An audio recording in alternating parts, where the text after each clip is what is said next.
Hey there, y'all. Today we start kind of the second half of Module E over radicals, and today we're going to look at how do you solve radical equations.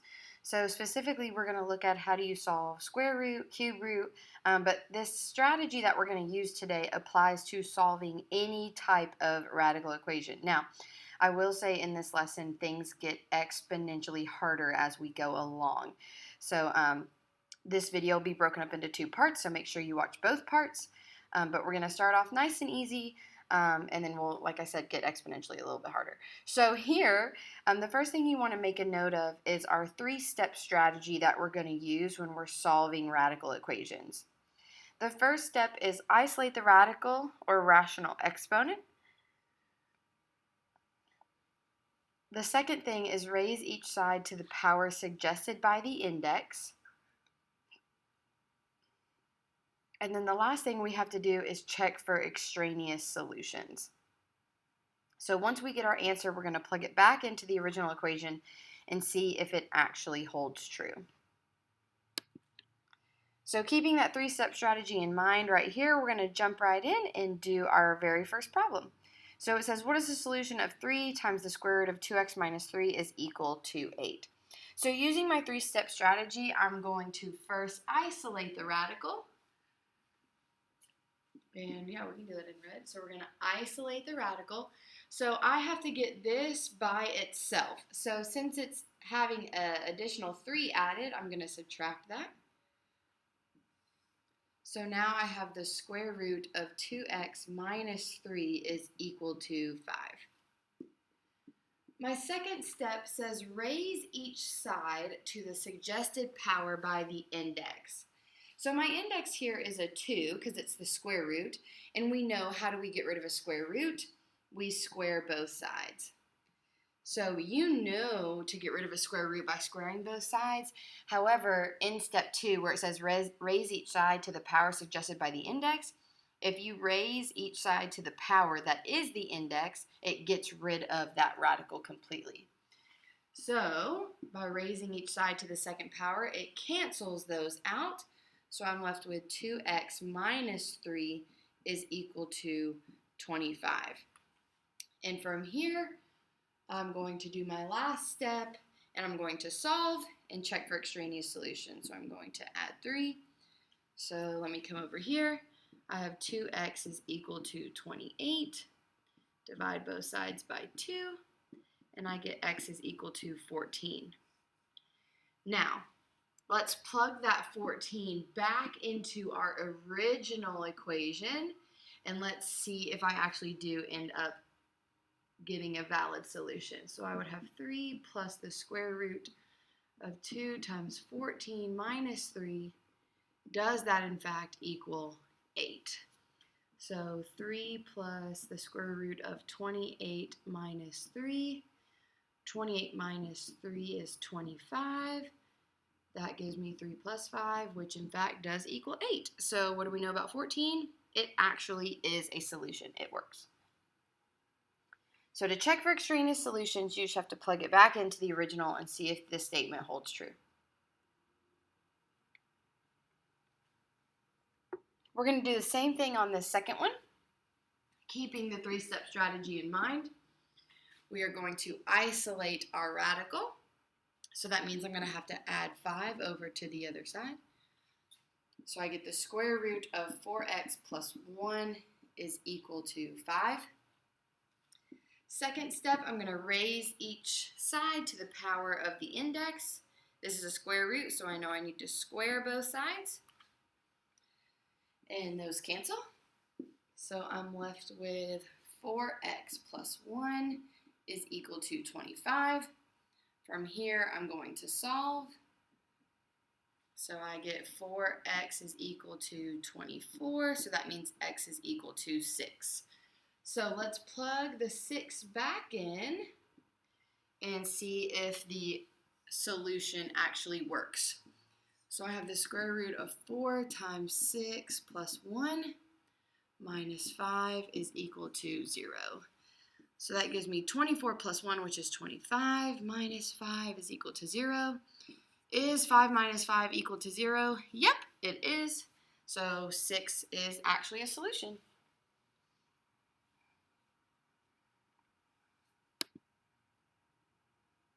I wrote on here to see if you can try this one on your own, but I know some of us might be a little hesitant since that's a cube root and there's a negative involved. But if you want to try it by yourself, I would encourage you to, but you do not have to, okay? So same goal here. I want to get the radical by itself. So the first thing I'm going to do is subtract the 3. So I get negative cube root of x is equal to negative 3. Now, from here, the radical is still not by itself because I have a negative out front, so I'm going to divide both sides by 1. So now I have the cube root of x is equal to 3. Now the radical is completely by itself. I can now move on to step 2 and raise each side to the power suggested by the index. Since it's the cube root, the only way I'm going to get rid of that is by cubing it. And now I can see that these are going to cancel out. So I have x is equal to 3 cubed, which is 27. Now let's see if that actually works. Let's plug it back in. So negative cube root of 27 plus 3 is equal to 0. The cube root of 27 is 3. So negative 3 plus 3 equals 0. Yep, that's true. So 27 works. All right. So now that we've looked at how to solve a square root and a cube root, let's talk about fractional exponents. Okay. With a fractional exponent, we're going to treat it the same as a radical. Okay, we're going to treat it the exact same. We still want to follow the 3-step strategy, and the first thing I want to do is isolate that fractional exponent part. So the first thing I'm going to do is divide both sides by 3, and I get x plus 1 to the 2/3 power is equal to 4. Okay, now, how do I get rid of that fractional exponent? I'm going to save y'all some extra work here, because over the years I have found the shortest way possible to do this. And the way that we're going to do this is by raising it to the reciprocal. Because if I want to get rid of the fraction, okay, if I want to get rid of the fraction, I have to raise it to the reciprocal. Okay? So, power to a power, we multiply. So 2/3 times 3/2, that's what cancels that out completely. So I'm left with x plus 1 is equal to 4 to the 3/2 power. Now let's simplify that 4 to the 3/2 power. Now, notice here, okay, this goes back to what we did with 6/4. If you have 4 to the 3/2 power, that's the same as taking the square root of 4 and then cubing it, okay? Now, you got to be careful here because the square root of 4 isn't just 2. It's plus or minus 2. So, you have to account for positive and negative 2 cubed. So, your x plus 1 is equal to positive and negative 8. So from here, now you can set up two separate equations. You can say x plus 1 gives you 8, and then x plus 1 gives you negative 8. So now we could subtract the 1 and say x is equal to 7. We can subtract the 1 and say x is equal to negative 9. So from here, I'm going to plug those back in and see if they work. So if you want to, you can plug these in on your calculator. So I would just grab your calculator and do 3 times 7 plus 1, raise it to the 2/3 power. And then does that equal 12? Yes, that does.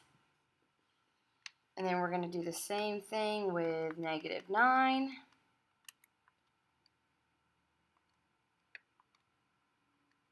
And that also works. Okay. So the kind of trickery here is when you raise that side with an even denominator, you got to account for plus and minus, okay? You have to account for plus or minus because we're solving, right?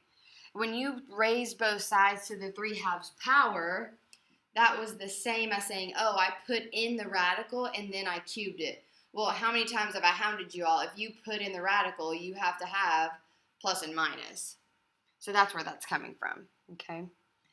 Let's look at the bottom one, where you have 3 times the 5th root of x plus 1 to the 3rd power plus 1 is equal to 2/5. Now, here's a problem where it's not written as a fractional exponent, but you can make it a fractional exponent because we talked about this back in the first half of the module as well. You could rewrite this. Let me pick a color here.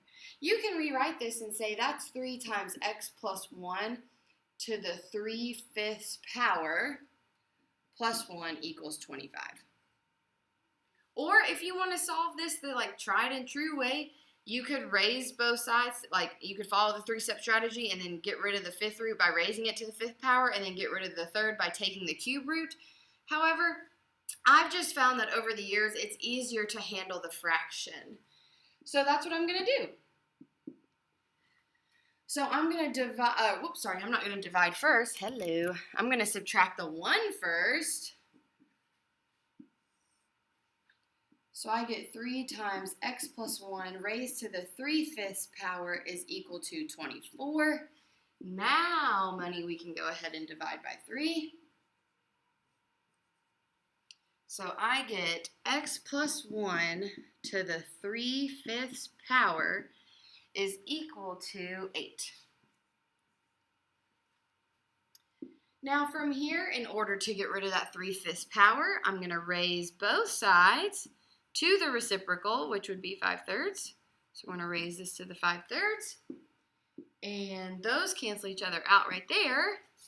So I'm left with x plus 1 is equal to, what is 8 to the 5/3 power? Well, I'm running out of room here. 8, so that's the cube root of 8, and then that's raised to the 5th power. We talked about that in 6.4.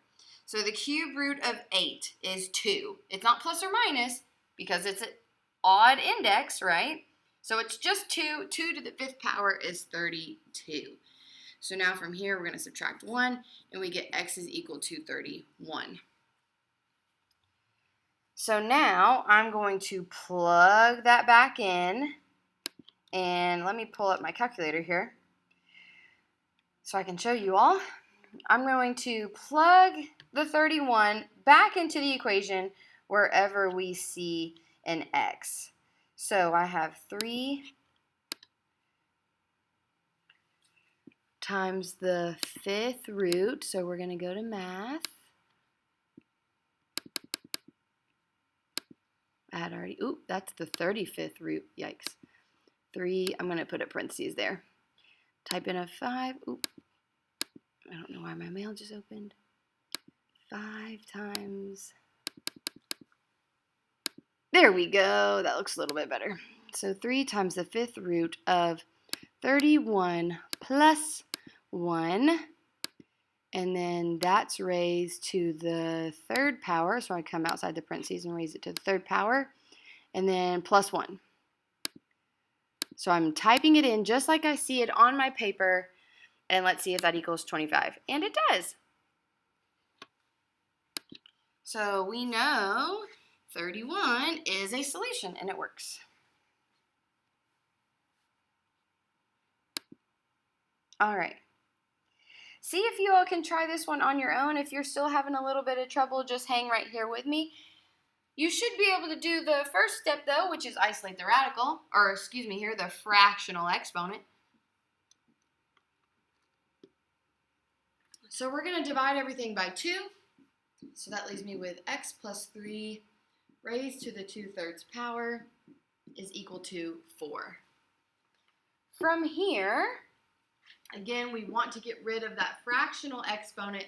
So I'm going to raise both sides to the 3/2 power.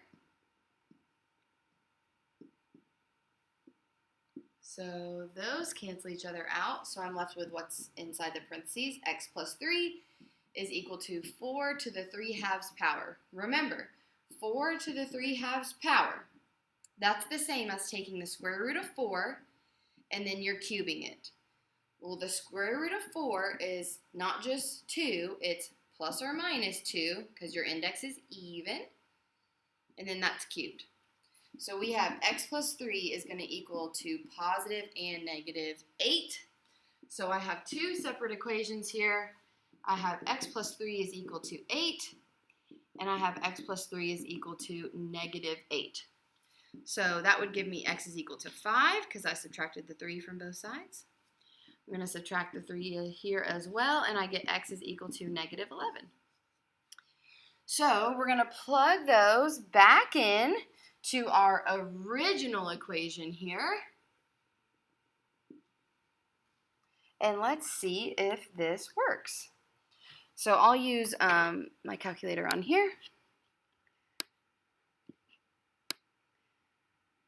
So we're plugging in 5 for x. Okay, 2 parentheses 5 plus 3, and I'm going to raise that to the 2 divided by 3, and then does that equal 8? Yes, so we know 5 works, okay. Now this is a shortcut that's kind of cool. If you hit second enter, it pulls back up what you just typed in, and then if you go to second insert, you can just rearrange that and say negative 11. Oop. That's 11. That's a plus. You're like, money, I could have done that faster if I just retyped it in. Sure, go right ahead. All right, so when we plug in negative 11, we also got 8, so both of those worked out, which is awesome. I know the fractional exponents can be a little tricky, but the biggest thing here is you just have to remember that if your denominator is even, you're going to have plus or minus. All right. Let's do one more concept here in part 1, which is foiling to solve. So are we still following the 3-step strategy? Yes, okay. We always follow the 3-step strategy. We're going to isolate the radical, so we're going to add 5 to both sides. So I get the square root of x plus 7 is equal to x plus 5. From here, we're going to raise each side to the power suggested by the index. So I have a square root. How do I get rid of that? I square it. So those cancel. And I'm left with x plus 7 is equal to x plus 5 times x plus 5. Okay, friends, how many times have I told you, if you see that binomial, like for instance the x plus 5 quantity squared, you have to write it twice and you have to multiply. We call it foiling. A lot of you don't know what foiling is. We'll just call it distributing in order to solve. Okay, so from here, I'm going to have to distribute. So I get x plus 7 is equal to x squared plus 5x plus another 5x plus 25. So now let's take a second and clean that up. That gives me x plus 7 is equal to x squared plus 10x plus 25. You know what's coming. We ended up having a quadratic here. So in order to solve, I'm going to have to get everything equal to 0. And let's hope that this allows me to factor. Which it does, because what multiplies to give me 18 and adds to give me 9? We would say that factors to x plus 3 times x plus 6. So then if I set both of those equal to 0, so x plus 3 equals 0 and x plus 6 is equal to 0, I would get two solutions. I would get x equals negative 3 and x equals negative 6. Now, from here, we're going to check for our extraneous solutions. So we're going to plug it back in to the original equation here. Again, key, plug it back into the original equation. And we're going to see if this actually works. Okay, so if I plug in negative 3 for x, So I'm going to plug in a negative 3 here for x, and then look, it says it equals x, right? So when I plug in negative 3, I should get out negative 3. So let's see here. The square root of negative 3 plus 7, right? Is that right? Plus 7 under the radical, and then outside the radical is a minus 5. And it says that that's supposed to equal x, right? So does it equal the negative 3 that I plugged in? Yes. So we know negative 3 is going to work. That one is a go. Let's try negative 6. So second, okay, negative 6 plus 7, and then arrow over minus 5. Does that give me the negative 6 that I plugged in? No, that does not give me my x like the equation said it would, right? Like it said it would right here. So what do we know about negative 6? That is not a solution. We cannot include that in our final answer. We can only have negative 3. All right? Did quadratics ever go away? Surely they did not. Lucky for us. All right. Let's keep going and let's do another problem. This one's really nice because, hello, they already isolated the radical for you. That was so nice of them. So the only thing we have to do from here is go ahead and square both sides. So I would get x minus 1 is equal to x minus 7 times x minus 7. Again, write it twice and multiply. X minus 1 is equal to x squared minus 7x minus 7x plus 49. So let's clean that up a little bit. X minus 1 equals x squared minus 14x plus 49. Again, hello, we have a quadratic, so we have to get this equal to 0, and hopefully we're going to be able to factor. So we have 0 is equal to x squared minus 15x plus 50. Is there anything that multiplies to give me 50, adds to give me negative 15? I believe that's x minus 10 times x minus 5. So if we set those both equal to 0, we get x equals 10 and x equals 5. Again, though, we have to plug it back in to the original equation right here. We got to plug it back into the original equation, and let's see if this holds true. We might be able to do some mental math here. Let's try 10.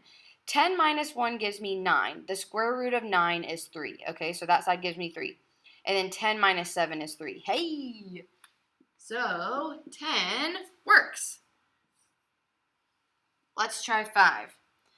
5 minus 1 gives me 4. The square root of 4 is 2. Okay? But the radical's already there, so it's just positive 2. Okay? This one isn't plus or minus 2. It's just positive 2. So here, when you plug in 5 on the other side, you get 5 minus 7, which is negative 2. 2 does not equal negative 2, so we cannot use 5. We can only use 10.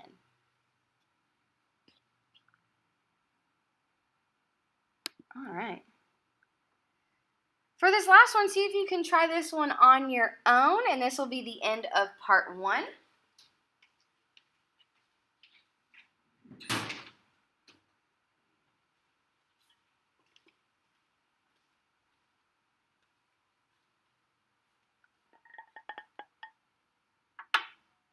All right, here we go. So the first thing I'm going to do is isolate my radicals, so I got to subtract 3.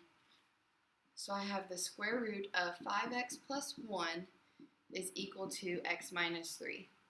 So to get rid of that square root, I'm going to square both sides.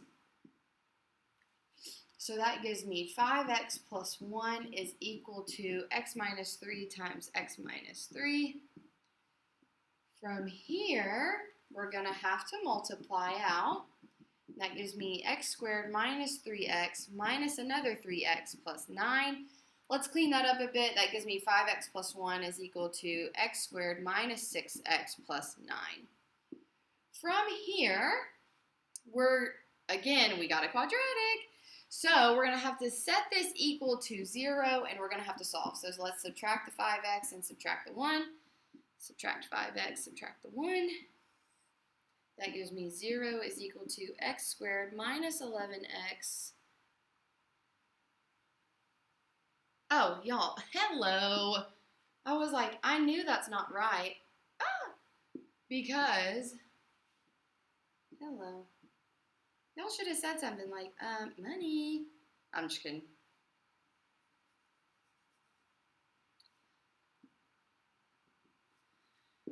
Like, hello, Dorcas. That was a minus from the beginning. So that was a minus 1. That was a minus 1 the whole time. Minus 1. Okay, so there we go. Hey! We got it. We got it. Y'all, it's fall break, okay? There we go. Fixed it. All right. I'm a human. I make mistakes too. Thank you for your grace. Here we go. Well, multiplies to give me 10, adds to give me negative 11. That would be negative 10 and negative 1. So if I set them both equal to 0, x minus 10 equals 0. I don't need the parentheses. X minus 10 equals 0, x minus 1 equals 0. That means x is equal to 10 and x is equal to 1. Now, again, we're going to plug those solutions back into the original equation, and let's see if they actually work out. So here we go. Let's try the 10 first. The square root of 5 times 10 minus 1, and then I got plus 3 on the outside. Okay, again, it's supposed to equal x, so this should equal 10 if it's correct. Yes, it does. Okay, so we know 10's a go. Let's try the same thing with 1. So 5 times 1 minus 1 underneath the radical, and then plus 3. Now again, I plugged in 1 for x, and the equation said it should equal what you plugged in. Does it in fact equal 1?